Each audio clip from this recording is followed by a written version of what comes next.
Same already neck పైన, shoulder పైన కచ్చికలనేవి ఉంచాం గదా!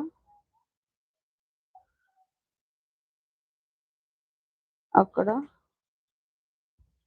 సెట్ చేసుకొని పిన్స్ అయితే పెట్టాలి. ఇలా పిన్స్ పెట్టుకోవడం వల్ల క్లాత్ అనేది అటు ఇటు మూవ్ అవ్వకుండా